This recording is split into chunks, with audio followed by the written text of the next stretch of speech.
Bonjour à tous, j'espère que vous allez bien. Ça y est, je suis de retour pour vous raconter ma petite expédition en kayak. Ça commence au Pérou quand j'ai commencé à réfléchir à un voyage que je pouvais faire à moins de 100 km de chez moi, comme la règle du déconfinement l'imposait. Comme je voulais faire du kayak sachant qu'il y a une rivière qui passe pas très loin de chez moi, je voulais savoir jusqu'où je pouvais aller. Donc il y a même un site qui était fait pour ça, donc je tape le nom de la ville. Et voilà, donc ensuite sur la carte j'ai suivi la Sambre, puis l'Oise, pour atterrir à ces 100 km qui seraient Noyon, mon point de départ. Et c'est à ce moment-là, encore au Pérou, que je me suis décidé à commander un kayak, une tente et tout le matos qui va avec. J'aimais bien le concept et je trouvais que c'était une belle aventure de me faire déposer là-bas sur l'Oise et de devoir rentrer par mes propres moyens jusqu'à chez mes parents. Et après je me dis qu'au pire je pourrais toujours rendre le kayak. Et merci Decathlon. Et réellement mon objectif c'était de me servir du fait que ce soit juste à côté de chez moi et que je connaisse un peu. Ce qui du coup diminue largement le risque et m'a permis de partir un peu à l'arrache. Là où forcément techniquement une expédition ça va être préparée avec minutie. Donc ça y est, je commence à regarder rapidement mais je suis assez décidé sur ce parcours. Et là je vais me rendre compte que les 2/3 de mon itinéraire sont en fait à contre-courant. Mais bon, je me dis que l'aventure n'en sera que plus belle. Sachant que c'est ma première fois en dehors d'un itinéraire commercialisé. J'identifie aussi quelques problématiques comme les écluses, mais j'ai très peu d'informations là-dessus, donc au final je me dis que je verrai sur le tas et que dans tous les cas je trouverai une solution. Enfin bref, je suis rentré du Pérou, j'arrive chez moi et là tous mes colis m'attendent déjà, donc je commence directement les préparatifs. Donc opération de déballage et check rapide du matos. Ensuite le lendemain je pars faire les courses pour la nourriture et notamment des choses que j'avais déjà un peu étudiées, avec deux contraintes majeures qui est de tout pouvoir manger froid parce que je vais pas prendre de réchaud et avoir un maximum d'aliments déshydratés pour limiter le poids. La première partie c'était de savoir à peu près la quantité de nourriture nécessaire parce que j'avais jamais vraiment fait ça, partir en autonomie comme ça. Donc j'ai d'abord estimé qu'il me fallait entre 3000 et 4000 calories par jour pour un maximum de 10 jours. Donc je prends un peu tout ce que j'ai acheté, je commence à tout peser, compter les calories et au final j'arrive sur un total de 40 000. Donc je me dis que ça fait à peu près 4000 calories par jour sur 10 jours, donc je peux partir avec ça et je serai déjà assez large. En gros ça consiste en quoi? Donc muesli le matin, le midi un mélange de fruits secs, fruits à coque et spéculoos. Et le soir, purée ou semoule avec une conserve de pâté ou de poisson. Sans oublier les petits plaisirs comme le chocolat, le saucisson ou le parmesan. Donc après les petits calculs en famille, pour que je sache à peu près comment doser mes aliments et notamment pour les réhydrater. Et je comprends que tout ça, ça peut paraître chiant, mais finalement j'ai quand même pris pas mal de plaisir. Ensuite le temps de vérifier que tout passe dans le kayak et voilà. On est prêt. Finalement le jour du départ est arrivé assez rapidement parce que je voulais en profiter pour faire ma quatorzaine et du coup m'éloigner un peu plus de ma famille. Et là ça y est, jour du départ, donc temps magnifique et idéal pour une journée de kayak. Je charge la voiture et c'est parti.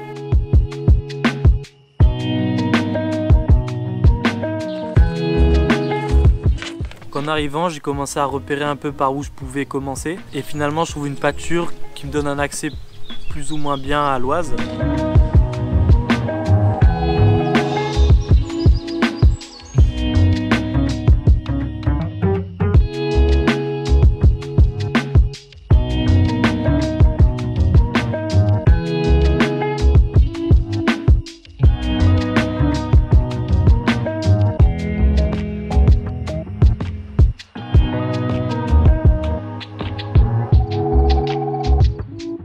Et ce qui devait arriver arriva, c'est qu'au moment de me mettre sur mon kayak, forcément, au bout de 2 coups de pagaie, je me suis renversé. Mais au moins ça m'a permis de tester et de savoir que tout tenait bien sur mon kayak et était quasiment waterproof. J'avais lu des avis, ils disaient que le kayak était un peu instable, etc. C'est notamment là-dessus que pendant les expéditions, c'est très important de préparer un minimum. Parce qu'autant connaître son matériel que être préparé à ce qui peut nous arriver, ça nous prépare mentalement et c'est super important. Parce que sinon, à l'inverse, on peut se décourager très vite. Donc même si j'étais pas très préparé, j'ai eu pas mal de temps d'y penser avant et ça, je l'avais un peu envisagé. Et j'ai quand même pas acheté mon matériel au hasard. Donc c'est parti, j'attaque à contre-courant et vraiment, j'ai aucun répit parce que dès qu'on s'arrête, on recule. Donc là, il faut vraiment que je continue sans cesse. Et si je veux faire une pause pour manger un peu, du coup, je m'arrête sur le côté. Et au fur et à mesure aussi, je repère un peu parce que sur la rivière, il y a une espèce de bande d'1 mètre ou 2 avec des bulles et c'est là où je me dis qu'il y a plus de courant. Donc j'essaie aussi un peu de l'éviter et j'apprends du coup un peu à lire la rivière. Ensuite petite pause après à peu près 3 heures à pagayer non-stop et c'est vraiment pas simple parce que le niveau de l'eau est bas, du coup les berges sont très pentues et pleines de boue donc du coup je glisse aussi très facilement. Mais ça c'était le cadet de mes soucis après ce qui arrive maintenant. Parce que comme si le contre-courant n'était pas suffisant, il y a un arbre qui était mort et qui bouchait complètement la rivière. Donc c'est là ma première épreuve, donc je me mets directement à réfléchir. Et en fait sur le côté j'ai l'impression que je pourrais passer le kayak sous le tronc, mais il y a vraiment un tout petit espace. Mais je me dis que ça peut passer si j'enlève le sac. Je commence à libérer le kayak en me disant que je viendrai chercher les affaires plus tard.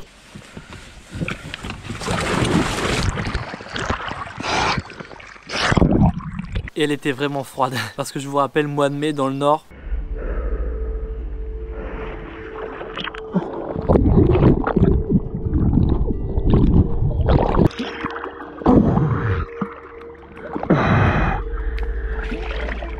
Ok.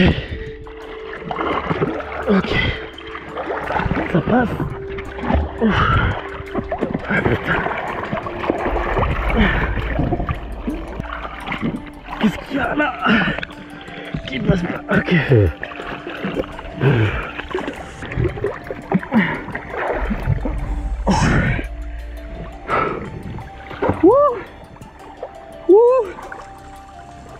Oh yes, c'est passé. C'est pour l'aventure, non?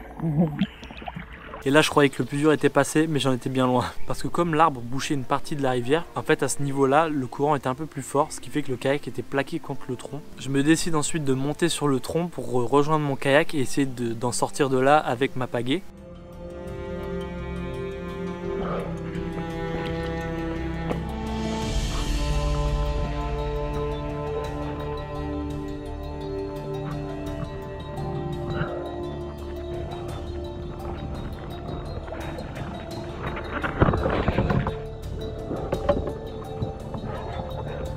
Mais le problème c'est que j'arrivais vraiment pas à redresser le kayak. Et surtout à chaque fois que je faisais une tentative, le kayak revenait vers le tronc et là il y avait une branche cassée donc j'avais peur qu'il s'empale dessus. Et comme c'est un kayak gonflable, je vous laisse imaginer. Merde.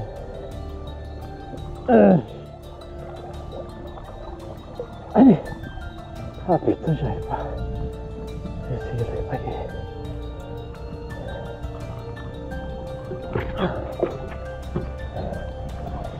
Ça pique. Et moi j'ai un kayak gonflable. Putain. Putain, que de la merde là.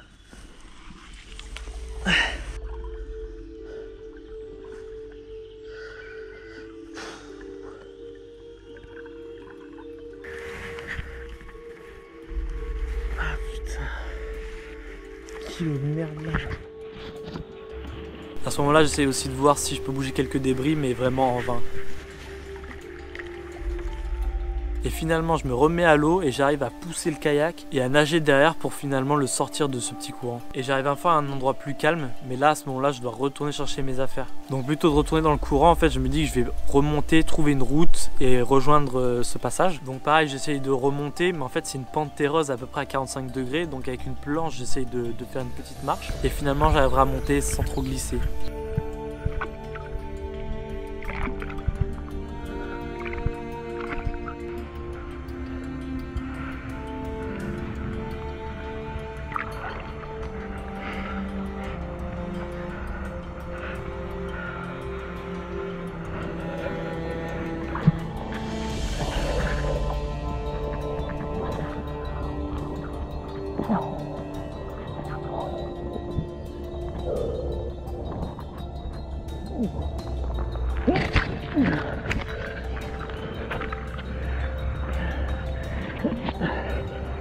Sauf qu'une fois arrivé en haut, aucun passage, uniquement des orties d'environ 1 mètre à l'horizon. Donc je sais pas ce que vous auriez fait à ma place, mais moi j'ai serré les dents et puis voilà, je suis parti.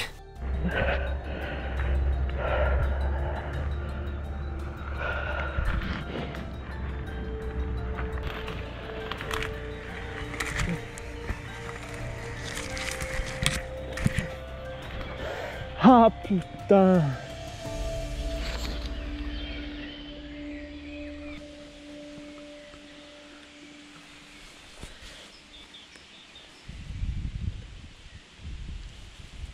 Mais ça y est, j'arrive enfin à repartir après plus d'1 heure de galère.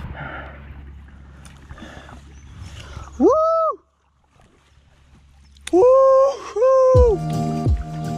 Après avoir pagayé pendant 1 heure ou 2 encore après, j'installe le bivouac. Le temps de constater qu'en fait tout a pris l'eau. Heureusement la plupart des choses étaient étanches ou dans mon sac orange étanche. Sauf ma tente qui ne passait pas malheureusement. Et une boîte de semoule pour le taboulet. Le reste étant dans des sacs de congélation ou sous conserve et j'avais pas de problème. Mais au moins maintenant je suis sûr que la semoule ça marche à l'eau froide.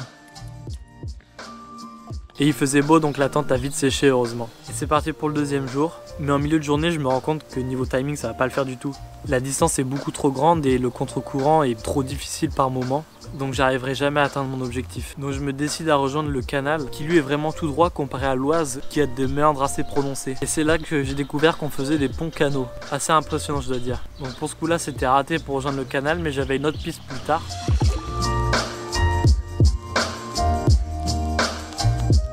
Mais ça ne sera pas là non plus parce qu'en fait je suis arrivé sur un deuxième arbre mort et que je ne pouvais pas non plus franchir. Mais comme le canal n'était pas très loin, je décide de tout ranger et de le rejoindre à pied. Ce qui m'a fait environ 45 kg à porter et là je peux vous dire que j'ai vraiment souffert. Du coup j'ai assez rapidement posé mes affaires quelque part pour aller repérer à pied. Et là je suis vraiment enthousiaste, le canal est vraiment droit, très peu de courant. Et je me dis qu'hormis les écluses, c'est l'endroit parfait. Il y avait une écluse juste à côté donc je me dis que je vais me mettre juste derrière histoire d'en passer une directement. Donc je prolonge un peu mon trajet à pied. Et là je trouve vraiment le plaisir du kayak à vraiment glisser sur l'eau et ne pas être constamment en lutte contre le courant, c'était vraiment agréable. Mais très rapidement voilà une autre écluse. Et je vois personne pour m'aider donc j'avais pas vraiment le choix, j'ai dû dégonfler mon kayak, faire 4 allers-retours pour tout amener de l'autre côté, puis regonfler le kayak et recharger mes sacs à l'intérieur. Ça m'a pris vraiment beaucoup de temps et c'est vraiment épuisant, mais comparé à l'arbre à ce moment là je me dis que ça va, au moins c'est juste du temps à passer mais que c'est pas galère. Et je me remets en route et 30-45 minutes plus tard une autre écluse, sauf que cette fois il y aura des pêcheurs qui vont m'aider à porter mon kayak de l'autre côté, ce qui m'a fait vraiment gagner beaucoup de temps parce que là j'ai dû le faire en 10-15 minutes alors de l'autre côté j'ai fait 1h-1h30. Et le soir arrivant je décide de poser mon bivouac sur une des rives du canal qui n'était pas du tout exploitée. Et le soir je me pose des questions parce que je me dis que les écluses c'est vraiment un gros challenge. Et comme entre temps je me suis rendu compte que sur Google Maps les écluses sont indiquées, je décide de retracer un peu mon parcours et de voir à peu près combien j'en aurai sur ma route. Et c'est là que je constate qu'il y en a plus de 30. Finalement je me dis que je verrai bien jour après jour, mais je sais pas si c'est vraiment le type d'aventure que je recherche. Le lendemain je me remets sur mon kayak, sauf que 5 minutes après il y a un éclusier qui vient me parler pour me dire qu'en fait j'ai pas le droit d'être là et qu'à la prochaine écluse je dois sortir mon kayak et ne pas revenir dans le canal. Donc je ne peux que constater toutes mes erreurs et ma mère viendra me rechercher pour me redéposer cette fois en amont de l'Oise pour vivre une aventure kayak un peu plus sensée.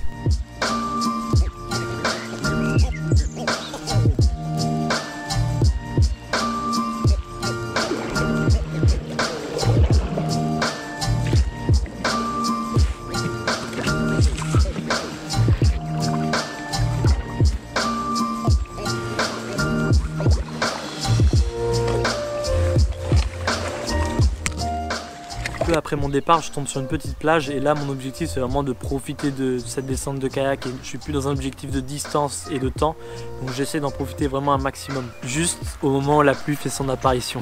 Donc je me cale dans ma tente tranquillement, au final j'étais bien et à l'abri, quand tout à coup je vois sur la paroi de ma tente vraiment une lumière rouge assez forte. Donc je m'interroge et j'ouvre la porte de ma tente et là je vois un coucher de soleil vraiment magnifique. Il n'y a vraiment aucune retouche de couleur sur mes vidéos et ce rouge intense n'aura pas duré longtemps mais c'était vraiment une des images de mon aventure. Et le lendemain c'est reparti, un peu un départ difficile puisqu'il fait cette fois à peine 10 degrés, loin des 25 degrés des premiers jours et il pleut légèrement. Le sable brûle vraiment mes mains quand je range ma tente etc. mais je finis par me mettre en route. Et la nouvelle problématique c'est le manque de fond parce qu'après tous les 50 mètres je me retrouve à devoir tirer le kayak parce qu'il frotte sur les cailloux au fond de l'eau, en plus des nombreux arbres qui sont là aussi tombés sur la rivière mais qui cette fois j'arrive à les passer en restant dans l'eau, donc ça c'est un énorme avantage de ne pas avoir à vider le kayak.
suis aussi fait un ami pêcheur sur la route, au même endroit où j'ai improvisé un petit footing quand même pour me réchauffer parce que là il faisait vraiment plus frais. Et il faut dire que les seules autres personnes que j'ai vues sont...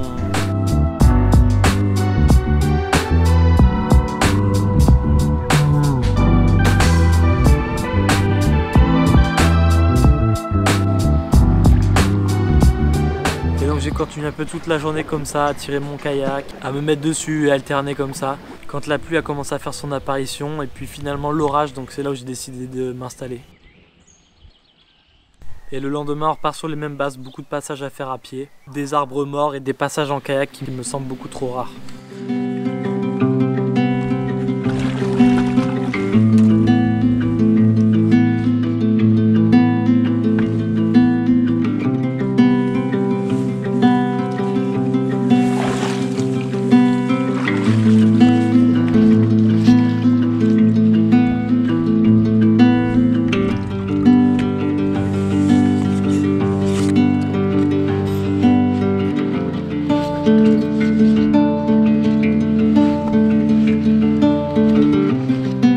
Et ce sera donc à la fin de ce 5e jour que j'ai décidé d'arrêter l'aventure. Elle était belle, bien que je n'imaginais pas du tout ça à la base, mais surtout je voulais pas prendre de risque pour mon kayak parce qu'à chaque fois vraiment j'ai frotté énormément sur les cailloux. Je pense bien une 50aine de fois à me lever et à le tirer. Et je suis pas non plus déçu parce que si ça avait été trop facile, franchement ça aurait pas été drôle. Et surtout ce que je peux dire c'est que j'ai appris énormément parce que j'ai fait beaucoup de descentes de kayak commerciales, mais du coup là il suffit de pagayer parce que tout est clair devant nous, donc il n'y a pas de problème. Et je suis d'autant plus content d'avoir pu vivre ça au pied de chez moi vraiment. Ce qui prouve bien qu'on n'a pas besoin de grand chose pour partir à l'aventure, mais quand même ça m'a bien préparé pour partir loin un jour. En tout cas je vous ai montré que malgré mon retour en France, je suis pas prêt de m'arrêter là. Donc n'oubliez pas de vous abonner en partant. Allez, ciao!